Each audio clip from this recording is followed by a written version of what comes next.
यहाँ से स्टार्ट करेंगे। यूपी पीसीएस का हम लोग देखेंगे। टेस्ट नंबर यहाँ पर 5वां देख रहे थे, जीएस वर्ल्ड का। ठीक है, इसमें देखो यहाँ पर प्राचीन इतिहास जो हमारा एंशिएंट हिस्ट्री है उसके यहाँ पर 150 क्वेश्चन आपको देखने को मिलेंगे, राइट।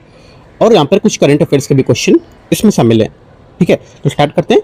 पार्ट 1 हम लोगों ने यहाँ पर कल देखा था। पार्ट 1 करने का मतलब करीब 75-76 क्वेश्चन हम लोग कल किए थे। अब आगे इसके करेंगे जो भी क्वेश्चन यहाँ से छोड़े थे उसके आगे से, और 150 क्वेश्चन तक पूरे कवर करेंगे।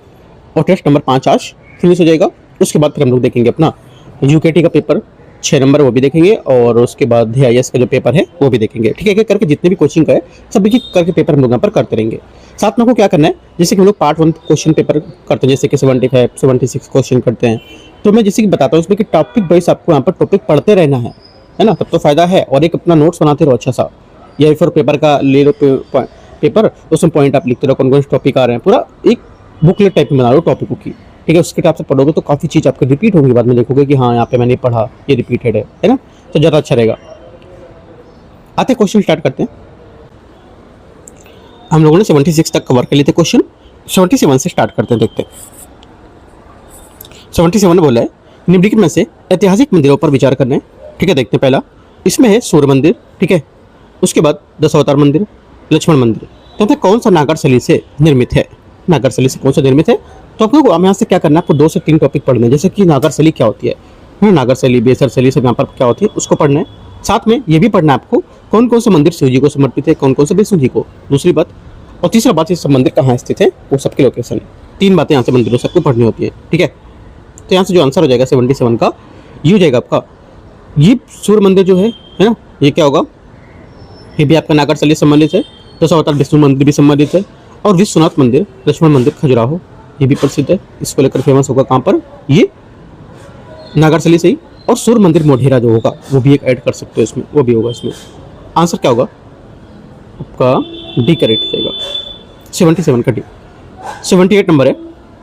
78 बोला निम्नलिखित में से कौन सी द्रविड़ शैली के मंदिर वास्तुकला की विशेषता है, बताना है।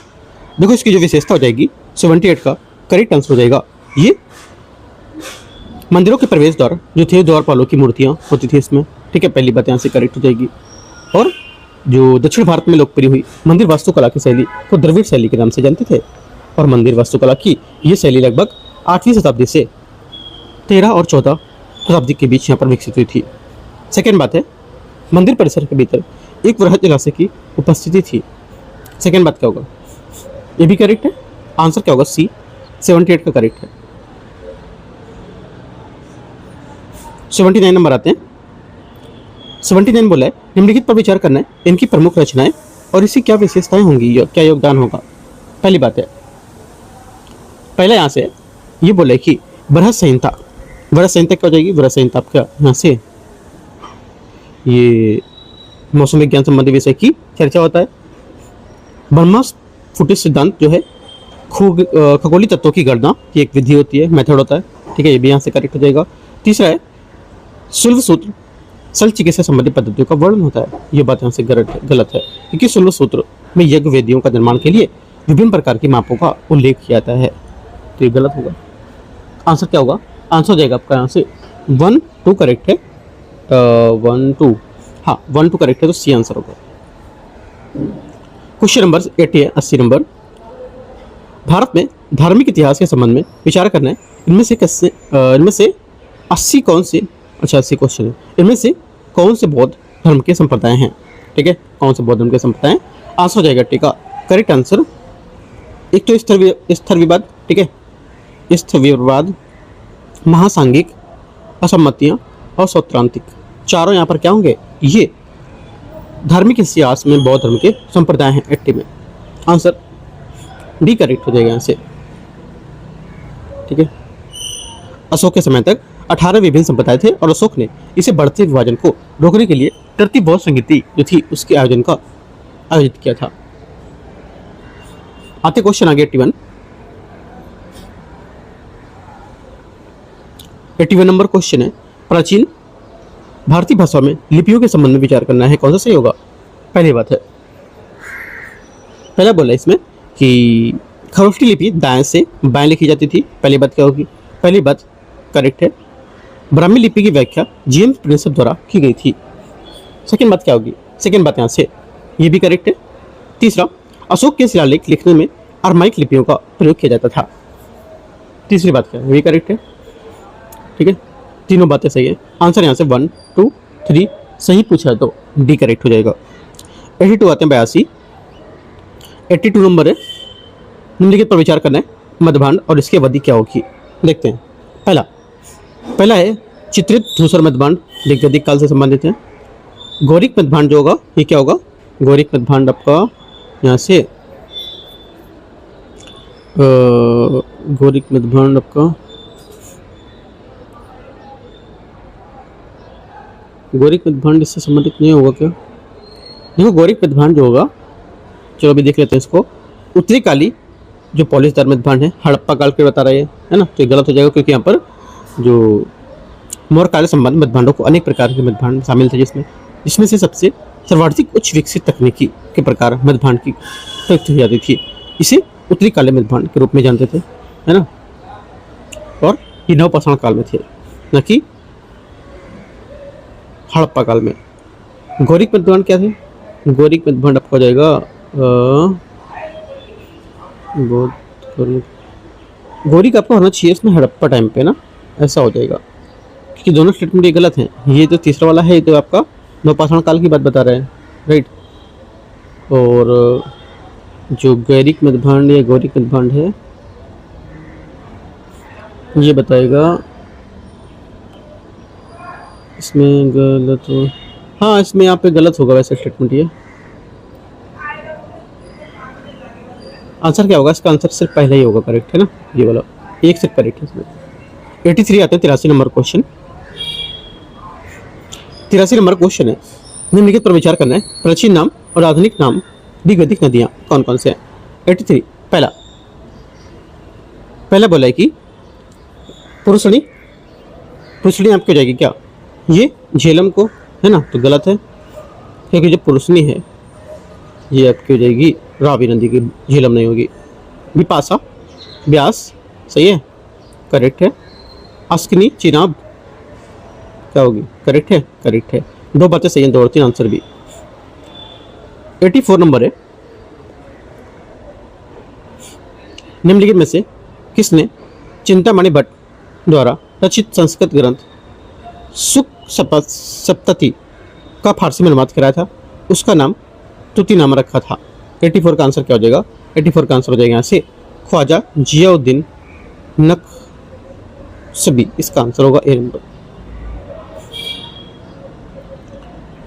क्वेश्चन 85, निम्नलिखित में से किस मध्यकालीन शासक ने सार्वजनिक वितरण प्रणाली का प्रारंभ किया था? PDS system. आंसर क्या होगा 85 का? 85 का आंसर हो जाएगा ए करेक्ट है, अलाउद्दीन खिलजी इसका आंसर होगा। इसलिए किया था क्योंकि यहाँ पर इसकी शुरुआत हुई ताकि अकाल की कमी पड़े और समय पर अनाज की उपलब्धता सुनिश्चित की जा सके। आगे आते क्वेश्चन 86 नंबर, अशोक के शिलालेख धर्म की व्याख्या की गई थी किसमें? करेक्ट आंसर हो जाएगा ये 11वें शिलालेख में की गई थी। 11वें शिलालेख में धर्म की व्याख्या की गई और इसमें यहाँ पर धर्म के दान सर्वश्रेष्ठ बताया गया था, और जबकि 12वें शिलालेख में धार्मिक सहिष्णुता की बात की गई है। 87 है 87, सिंधु घाटी सभ्यता के किस स्थल से अग्निकुंड वेदी के साक्ष्य प्राप्त हुए हैं? आंसर 87 का हो जाएगा करेक्ट, ये लोथल और कालीबंगा इसका सही आंसर हो जाएगा। आगे आते क्वेश्चन 88, पल्लव स्थापित कला की राजसीन शैल का प्रतिनिधित्व इनमें से कौन सा मंदिर करता है? आंसर हो जाएगा 88 का करेक्ट आंसर, ये करता है महाबलीपुरम का तटी मंदिर, कांची का कैलाशनाथ मंदिर, बैकुंठ पेरुमल मंदिर। तीनों करेक्ट हैं, आंसर डी यहाँ से 88 का सही होगा। 89 आते 89 नंबर,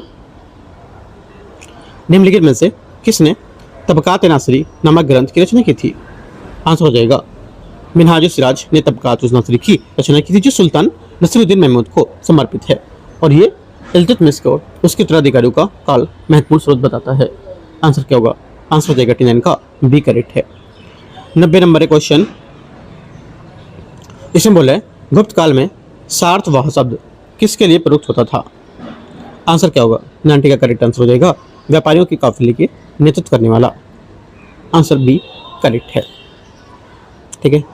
जिसका स्थानीय प्रशासन विशेषकर नगर परिषद में महत्वपूर्ण स्थान होता था। 91 आते हैं। 91 है विजयनगर साम्राज्य के किस शासक ने गज बेटकर हाथियों का शिकारी को उपाधि धारण की थी? क्या आंसर होगा? आंसर हो जाएगा 91 का करेक्ट आंसर यहाँ से देवराय द्वितीय, देवराय सेकंड इसका सही आंसर है। 92 आते हैं। 92 नंबर क्वेश्चन, बुद्ध के जीवन की किस घटना को महाभिनिक्रमण निष्क्रमण कहा जाता था, इसके रूप में जानते थे? आंसर 92 का हो जाएगा। इसको जानते थे उनका गृह त्याग करना, बी आंसर होगा। 93, निम्नलिखित में से किस स्तूप में आर्यक स्तंभ वाले मंच की विशेषता मिलती है? 93 का आंसर हो जाएगा, ये मिलती अमरावती, इसका करेक्ट आंसर होगा। 94, दिल्ली सल्तनत के संबंध में मुतशर्रिफ कौन था? आंसर हो जाएगा मुतशर्रिफ था प्रज्ञा स्तर का राजस्व वसूलने वाला मुख्य अधिकारी, सी 94 का सही आंसर हो जाएगा। ठीक है, प्रज्ञा स्तर पर राजस्व वसूली करने के लिए मुख्य अधिकारी मुतशर्रिफ या आमुल होते थे। ठीक है, आमुल क्वेश्चन दे सकता है आपको। 95 नंबर आते हैं। 95 नंबर क्वेश्चन, इसमें बोला कि 95 में निम्नलिखित में से किस सुल्तान ने खम्स युद्ध में लूटा हुआ जिसको धन बोलते थे राज का ऐसा करीब 1/5 बढ़ाकर 4/5 कर दिया था? ठीक है, किसने किया था? अलाउद्दीन खिलजी और मोहम्मद बिन तुगलक इसका सही आंसर हो जाएगा। ठीक है, परंतु अलाउद्दीन खिलजी ने मोहम्मद बिन तुगलक ने इसे उलट दिया था, राज के लिए 80% 4/5 हिस्सा लेना शुरू किया था। ठीक है, और इस्लामी कानून के अनुसार लूट के धन खुम्स का 4/5 हिस्सा सैनिकों को और 1/5 हिस्सा राज्य को मिलना था। क्वेश्चन नंबर 86 आते हैं।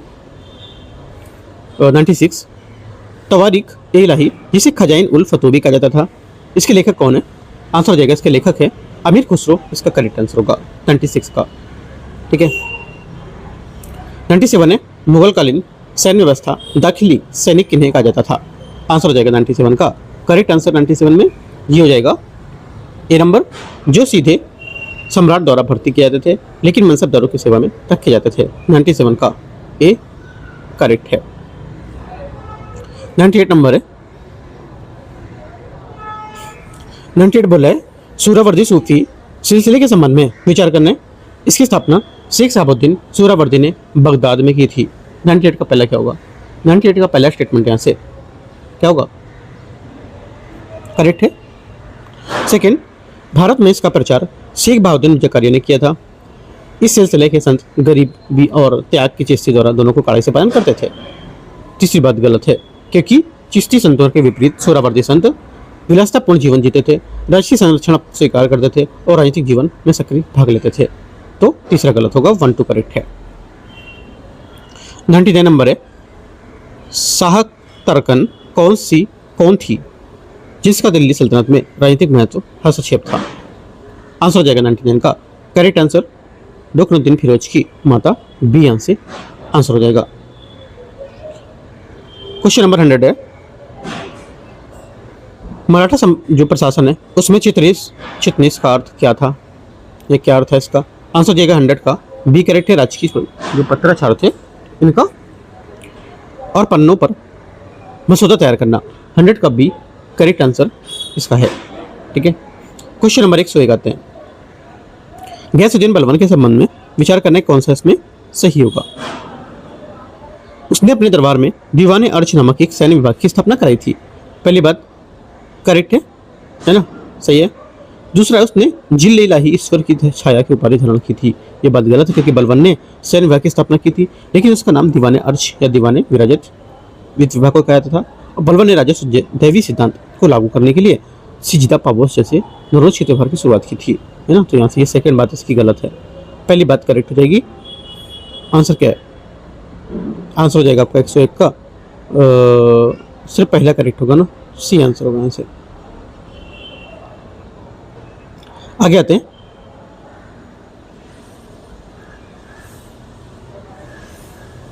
आगे क्वेश्चन है 102।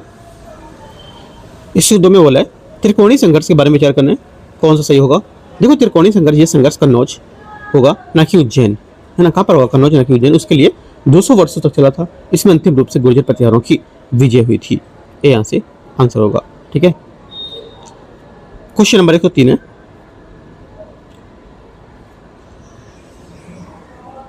103 है, इसका इक्ता व्यवस्था के सिस्टम के बारे में विचार करना है, कौन सा गलत है इक्ता सिस्टम। देखो इक्ता सिस्टम के बाद होता क्या है, इक्ता सिस्टम जो है इसका इस व्यवस्था के तहत इक्तादार को भूमि समेत नहीं दिया जाता था, बल्कि उसे केवल उस क्षेत्र को राजस्व वसूलने का अधिकार दिया जाता था ताकि वह अपनी सेना का खर्च निकाल सके, और यह हस्तांतरणी पद था। बी यहां से आंसर होगा। क्वेश्चन 104 है, मनसबदारी व्यवस्था के संबंध में विचार करना है। पहली बात है, मनसबदारी व्यवस्था अकबर द्वारा शुरू की गई थी जो मंगोलों की दशमलव प्रणाली पर आधारित थी। 104 का पहला स्टेटमेंट यहां से क्या होगा, 104 का पहला स्टेटमेंट यहां से करेक्ट है, सोचो क्या होगा। पहला स्टेटमेंट यहां से करेक्ट है। सेकंड, जात पद मनसबदार के उत्तराधिकारियों और घोड़ों की संख्या को निर्धारित होता था। गलत है, क्योंकि जात व्यक्तिगत पद या वेतन का पता चलता था इससे, जबकि घोड़ों की संख्या सवार पद से निर्धारित होती थी, तो गलत होगा। तीसरा, अकबर ने अपने शासनकाल के अंतिम वर्षों में द्वस्पस यस्पस प्रणाली जोड़ी थी। गलत है, क्योंकि द्वस्पस यस्पस शुरुआत जहांगीर ने की थी। सिर्फ पहला करेक्ट है। आंसर क्या होगा, आंसर यहां से एक बात करेक्ट है। क्वेश्चन 105 है, मध्यकालीन भक्ति आंदोलन के संबंध में निर्गुण के बारे में, निर्गुण संत के बारे में क्या सही होगा। यहां पर जो सही है 105 में करेक्ट आंसर हो जाएगा कि वे ईश्वर के निराकार स्वरूप की उपासना करते थे, ठीक है, और कबीर और नानक निर्गुण भक्ति शाखा के प्रमुख संत थे, राइट, और उन्होंने जाति पाति की मूर्ति पूजा का विरोध किया था। आंसर क्या होगा, आंसर हो जाएगा 105 का डी करेक्ट है सभी।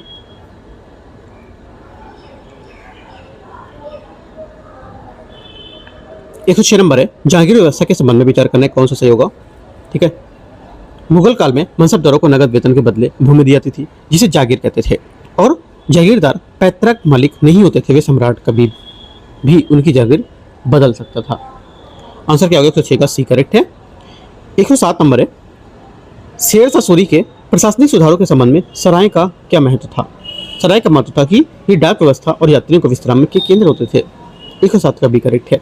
शेरशाह ने लगभग 1700 सराय के निर्माण करवाया था, और ये सराय साम्राज्य की धमनियां कहलाती थी, क्योंकि यहाँ से डाक संचार होता था और व्यापारियों व राहगीरों की सुरक्षा विश्राम मिलता था। 108 आते हैं, 108 है, हुमायूं के द्वारा लड़े गए युद्धों का सही कालक्रम क्या होगा। हुमायूं के द्वारा जो लड़े गए युद्ध का सही कालक्रम है, पहला तो हो जाएगा देवरा का युद्ध 1522 1532, ठीक है, चौसा के युद्ध 1539, कन्नौज बिलग्राम का 1540, और सरहिंद के युद्ध 1555।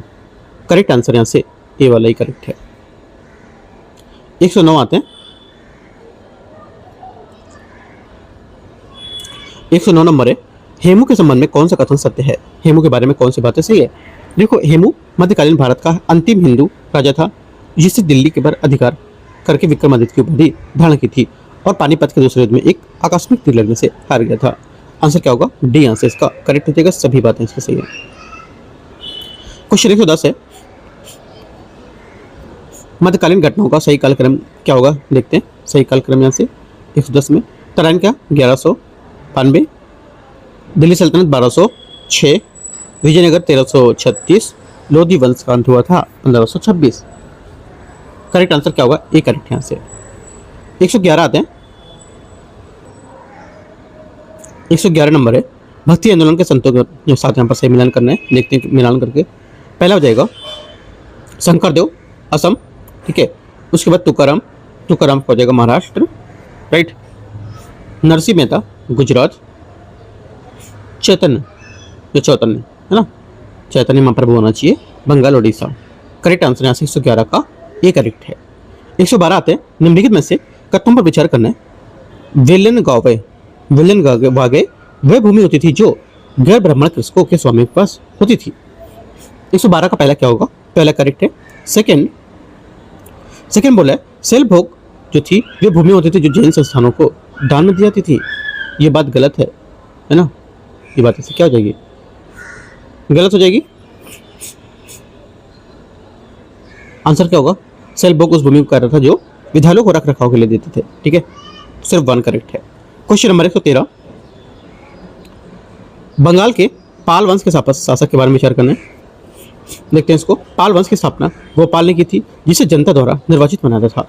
13 का पहला स्टेटमेंट यहाँ से करेक्ट है। सेकेंड, धर्मपाल ने विक्रमशिला विश्वविद्यालय की स्थापना की थी। करेक्ट है।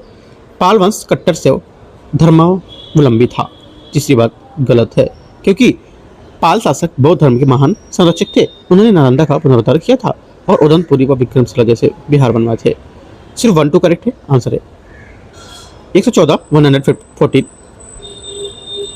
जैन धर्म की प्रथम परिषद के संबंध में कौन सा कथन यहाँ पर सही होगा? 14 करेक्ट आंसर हो जाएगा। 14 के यहाँ से ये करेक्ट है। इनमें से बोला कि ये पाटलिपुत्र में स्थूलबद्ध की अध्यक्षता में हुआ था। करेक्ट है। सेकंड, इसमें जैन धर्म के 2 संप्रदाय श्वेतांबर और दिगंबर विभाजित हो गए थे। इसमें जैन धर्म के 12 अंगों का संकलन किया गया था। तीनों बातें करेक्ट है, आंसर डी। 115 है, निम्नलिखित में से किसने दिल्ली सल्तनत में धर्मनिरपेक्ष राजनीतिक सूत्रपात किया था? इसका करेक्ट आंसर हो जाएगा अलाउद्दीन खिलजी। इसका सही आंसर होगा। अलाउद्दीन खिलजी सल्तनत का पहला सुल्तान था जिसने धर्म को राजनीति से अलग किया और उसने घोषणा की कि राजत्व किसी भी रिश्तेदारी को नहीं जानता था। बी आंसर होगा। क्वेश्चन नंबर हम 116 है। इसमें बोला निम्नलिखित में से सबसे पहले किसने खलीफा का आधिपत्य स्वीकार नहीं किया? केवल सिखों के खुतबों पर ही खलीफा का नाम रखा था। आंसर हो जाएगा 16 का ए, इल्तुतमिश करेक्ट आंसर है।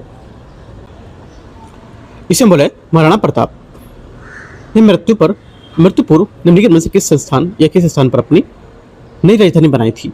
आंसर हो जाएगा ये बनी थी चावंड।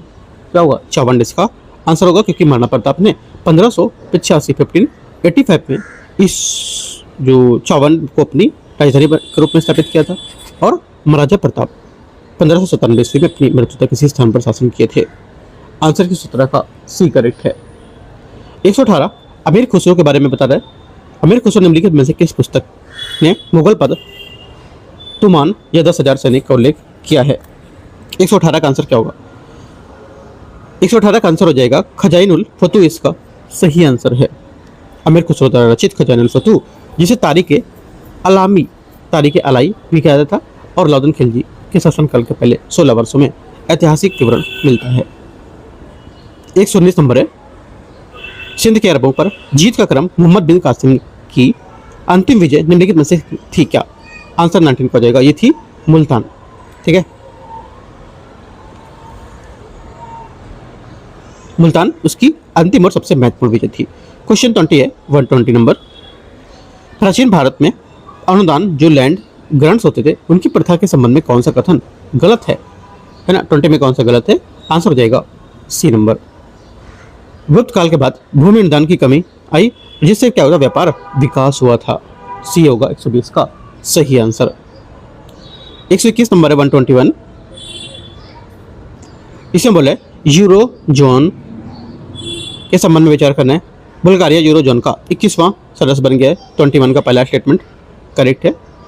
वर्तमान में यूरो जोन में कुल 27 सदस्य हैं। सेकेंड बात यहाँ से क्या होगी?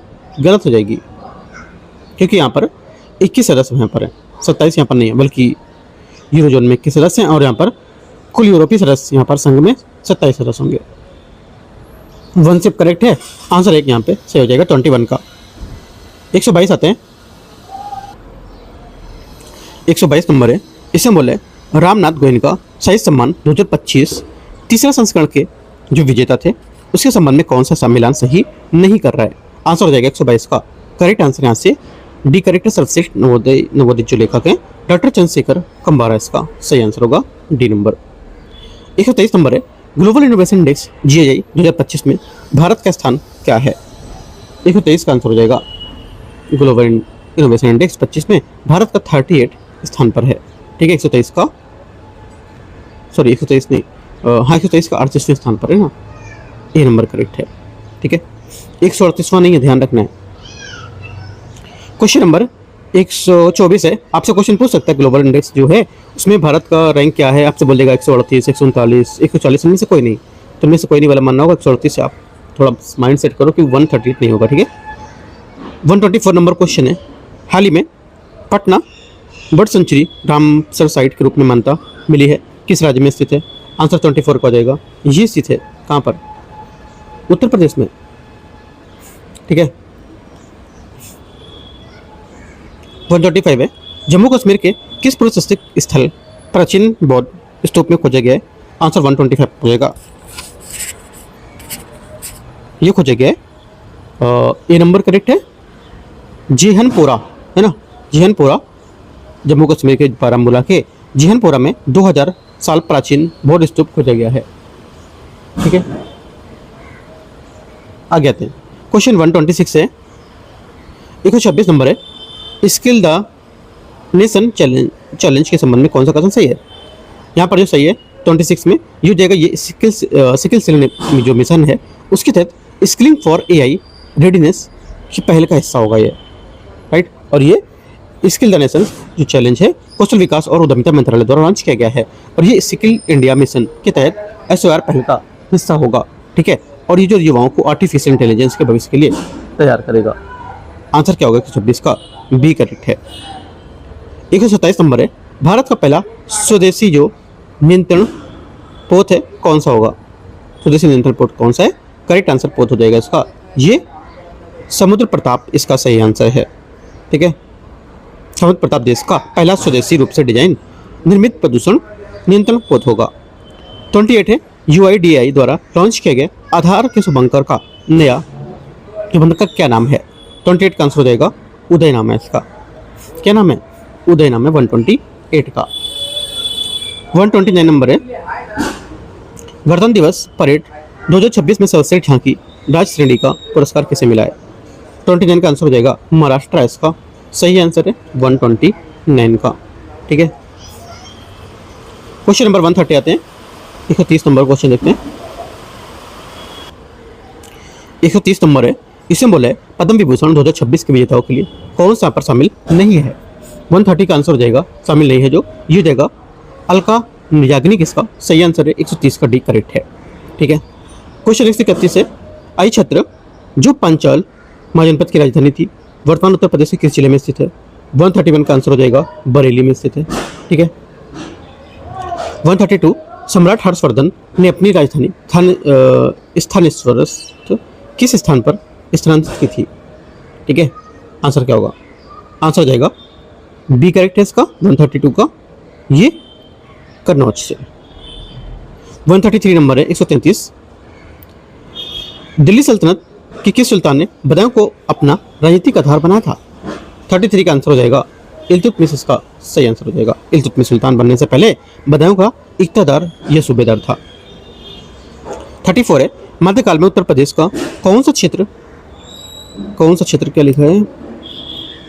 कौन सा क्षेत्र सटला स्थापत्य शैली से जाना था, है ना? आंसर हो जाएगा 134 का करेक्ट आंसर, ये जौनपुर इसका सही आंसर होगा। सर की वास्तुकला की विशेषता थी जौनपुर। आगे आते क्वेश्चन 135, अलाउद्दीन खिलजी के दक्षिण अभियान को सही कालक्रम में लगाना है, क्या होगा? सही कालक्रम में लगाएंगे तो 135 का आंसर हो जाएगा ये हो जाएगा, पहले तो देवगिरी है ना, दूसरा क्या होगा तेलंगाना, तीसरा क्या होगा होयसल, चौथा क्या होगा पांडेराज। 3 1 2 4 इसका सही आंसर है, ए नंबर 135 का सही आंसर होगा। अलाउद्दीन खिलजी के दक्षिण अभियान का सही क्रम देवगिरी 1307 से 1308, मलिक काफूर के नेतृत्व में बड़ा दक्षिण अभियान है ना, तेलंगाना वारंगल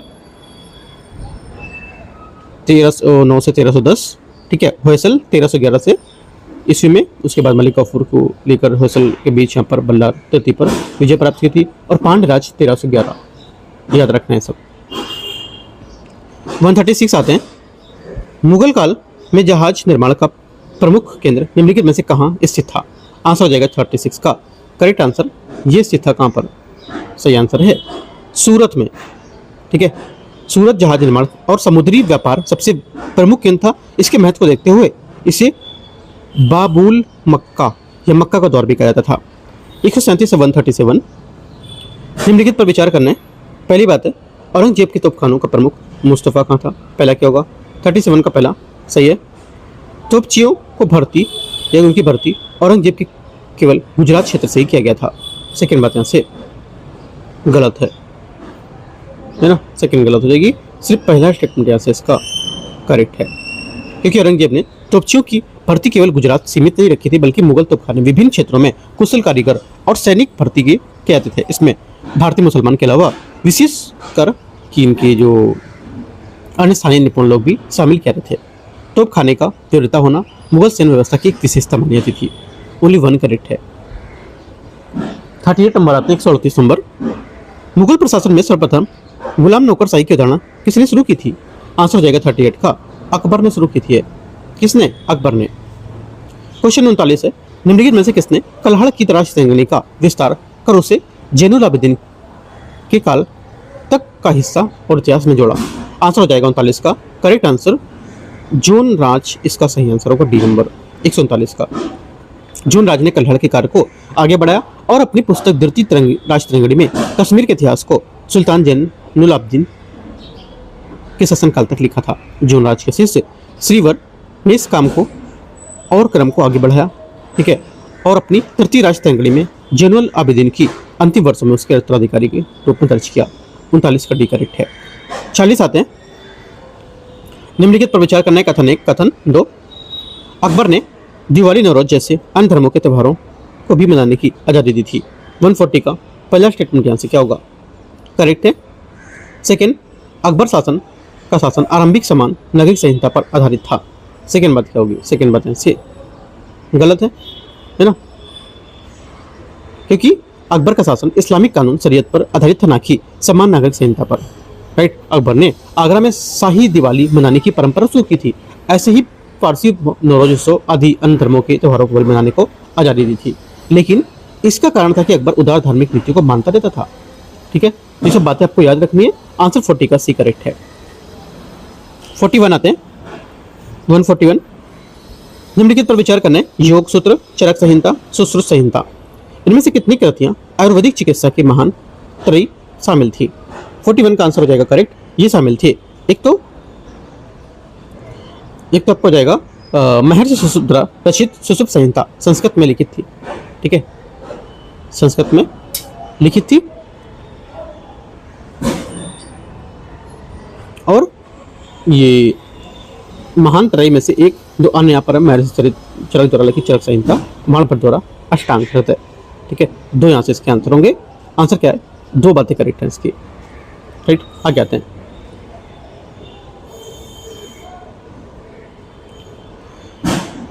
क्वेश्चन नंबर 142 है। निम्नलिखित पर विचार करना है। संगीत की नवीन शैली बोर गीत है, नाटक प्रदर्शन भवना है और शास्त्रीय नृत्य सत्रिया है। आंसर क्या होगा? 42 का सभी करेक्ट है, डी आंसर होगा, क्योंकि यहाँ पर इसमें पूछा है कि 60 से शंकरदेव द्वारा सर्जित कौन सी है। 42 का आंसर हो जाएगा डी करेक्ट है यहाँ पर। ठीक है, शास्त्रीय भाषा क्या थी? ब्रजावली थी। साहित्यिक कृति क्या थी? भक्ति प्रदीप, भक्ति रत्नाकर, कीर्तन, है ना, ये सब यहाँ पर इसकी रचनाएं थी। 43 नंबर है। निम्नलिखित में से कौन मुगल बादशाह अकबर के समकालीन नहीं था? आंसर हो जाएगा सी। यहाँ से कौन?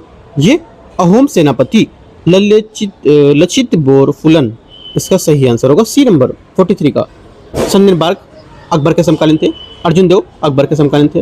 रानी दुर्गावती महोबा के चंदेल राजवंश की वंशज और मुगल सम्राट के अकबर के समकालीन थी। लचित बोरफुकन ने अहोम सेना के सेनापति के रूप में, मुगल बादशाह के जागीरदार के रूप में, शाहजहां के सेनाओं के रूप में यहाँ पर इसमें लड़ाई लड़ी थी। तो इसे पॉइंट आपको याद रखना है, 43 का सी। 44 है। निम्नलिखित पर विचार करना है, देखते हैं इसको। निम्नलिखित पर विचार करना है। पहली बात है रासायनिक विधि से स्थायी रंग बनाने का ज्ञान, जंगली जानवरों की चर्चा, सामाजिक परिवेश की चर्चा, इनमें से कौन 7 सी जानकारियां भीमबेटका गुफा से प्राप्त होती हैं? 44 का आंसर क्या हो जाएगा? यहाँ से एक तो जंगली जानवरों की चर्चा और सामाजिक परिवेश में चर्चा, 2 और 3 करेक्ट है। 44 का आंसर बी करेक्ट हो जाएगा। चित्रकारी का ज्ञान, भीमबेटका गुफा से प्राप्त जानकारी, एक आपका चित्रकारी का ज्ञान, सामूहिक शिकार करने की चर्चा, सामाजिक परिवेश में महिलाओं बच्चों के साथ होने की चर्चा, जानवरों में जंगली जानवरों को लेकर के उनका चित्र, घरेलू गतिविधियों का चित्र, ऐसा था। ठीक है, आगे आते 145। हड़प्पाई मूर्ति कला के संबंध में विचार करना है। हड़प्पाई स्थलों में व्यापक स्तर पर मूर्तियां प्राप्त हुई थी। 45 का पहला स्टेटमेंट यहाँ से क्या होगा? करेक्ट हो जाएगा। पहली बात यहाँ से गलत है, क्योंकि हड़प्पाई स्रोतों से पाई गई मूर्तियां भले ही पत्थर की, कांसे की या मिट्टी की बनी थी। ठीक है, संख्या में दृष्टि से काफी अधिक नहीं है ना, तो गलत हो जाएगा, व्यापक स्तर नहीं है। सेकेंड, हड़प्पाई मूर्ति कला गुणवत्ता और स्तर पर निम्न दर्जे की थी। हड़प्पा और मोहनजोदड़ो में पाई गई पत्थर की मूर्तियां त्रिआयामी वस्तुएं बनाने की उत्कृष्ट उदाहरण थी।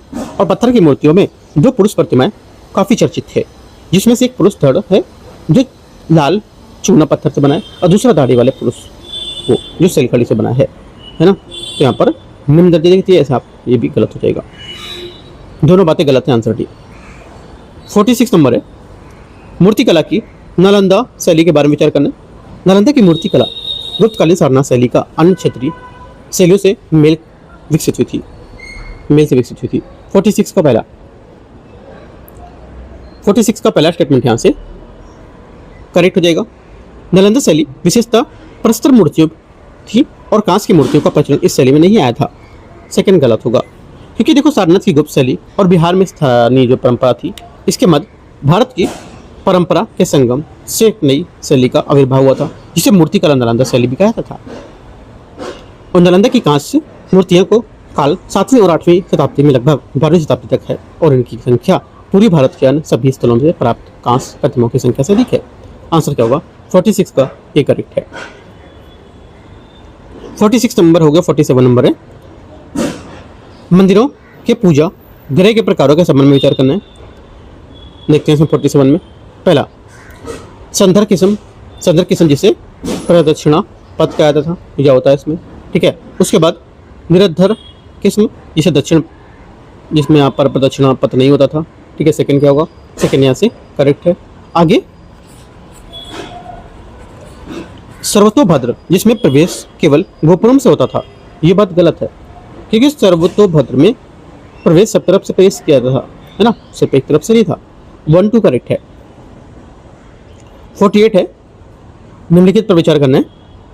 ये प्राचीन पल्लव बंदरगाह शहर है। 48 का पहला स्टेटमेंट यहाँ से ये हो जाएगा। पंचस्त बराह गुफा और गंगा अवतरण के शहर की स्थापत्य विरासत होती है, सेकंड बात हो जाएगी। तीसरी बात है चीनी यात्री हेन सॉन्ग ने इस शहर की यात्रा की थी और निम्नलिखित में से किस प्राचीन बंदरगाह के शहर को उल्लेख की बात की जा रही है? तीनों ये बात की जा रही है किसकी? ये मामल्लपुरम की बात की जा रही है। ए नंबर आंसर होगा, ठीक है। और ये 9वीं शताब्दी के बीच मौजूद पल्लव वंश के राजा नरसिम्हन वर्मन द्वितीय को दी गई उपाधि के मामल्लन से अर्थ की बताता है। आगे आते क्वेश्चन 149। एकमात्र मुगल राजघराने में महिलाओं जो कि कादिरिया और सूफी सिलसिले से जुड़ी थी, इनमें से कौन सी थी?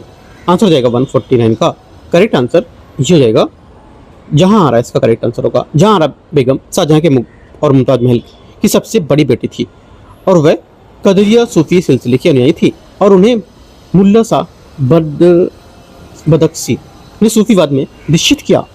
उन्होंने सूफी संत मुइनुद्दीन चिश्ती की जीवनी मुनिस अल अरवाह लिखी थी। आंसर 149 का ए करेक्ट है। 150 नंबर है 150। चीन की यात्री हेन सांग के अनुसार भारत की मठवासी संस्थाओं महिलाओं की निम्नलिखित में से किस किस क्षेत्र में सक्रिय थी? आंसर हो जाएगा 50 का करेक्ट आंसर चिकित्सा, बौद्ध दर्शन का शिक्षण और लिपि की कार्य इसका शामिल था। 1 2 3 क्या होगा इसका सही आंसर है? ए यहाँ से करेक्ट आंसर है। उसने उल्लेख किया कि वहाँ बौद्ध भिक्षुणी महिला साध्वी थी और भी बौद्ध दर्शन के अध्ययन के लिए शिक्षण करती थी। कुछ भिक्षुणियाँ औषध निर्माण और देखभाल में संलग्न होती थी। ये चिकित्सा क्षेत्र में भागीदारी को दर्शाता है और लिपि कार्य को उल्लेख मिलता है। 150 का ए करेक्ट है। तो इस टाइप से हम लोग ने यहाँ पर जीएस वर्ल्ड का टेस्ट नंबर 5 फिनिश कर लिया पूरा, है ना। टेस्ट 5 आपका फिनिश हो गया। और हम लोग करेंगे टेस्ट नंबर 6, थोड़ा सा ब्रेक लेंगे क्योंकि टेस्ट नंबर 6 का आने में डिले है थोड़ा, है ना। और उसके बाद हम लोग करेंगे अब या तो कोशिश करेंगे अपना यूकेटी का पेपर करेंगे जो test number 6 full length paper होगा, या तो हम लोग करेंगे अभी DIS का जो पेपर है अगला वो करेंगे, ये तो दृष्टि है इसका करेंगे। जो भी करेंगे हम लोग कल एक पेपर सॉल्व करेंगे। 50% क्वेश्चन एक दिन सॉल्व करेंगे। मैं इसलिए आधे क्वेश्चन कराता हूँ क्योंकि जितने टॉपिक यहाँ पर आते हैं वो सब टॉपिक आपको जाकर डीप से पढ़ना है ना, और उनकी प्रैक्टिस करना है, राइट। और मेंस के एक आंसर लिखना है, कम से कम 2 आंसर रोज लिखने हैं, ठीक है। मेंस के टॉपिक पढ़ना है, ये नहीं कि पूरा दिन यूट्यूब पे ही लेके रहना है। इन सब चीज़ों को आप सिस्टमेटिक ढंग से अगर करोगे तो आपका प्रीलिम्स और मेंस दोनों निकलेगा। नहीं कर रहे हो तो इम्पॉसिबल है कि आपका प्रीलिम्स ही निकल पाएगा। मैं फिर से ये बात बोल रहा हूँ, रोज बोलता हूँ कि सब टॉपिक भाई सब पढ़ो, टॉपिक उठा करके मेंस के आंसर लिखो।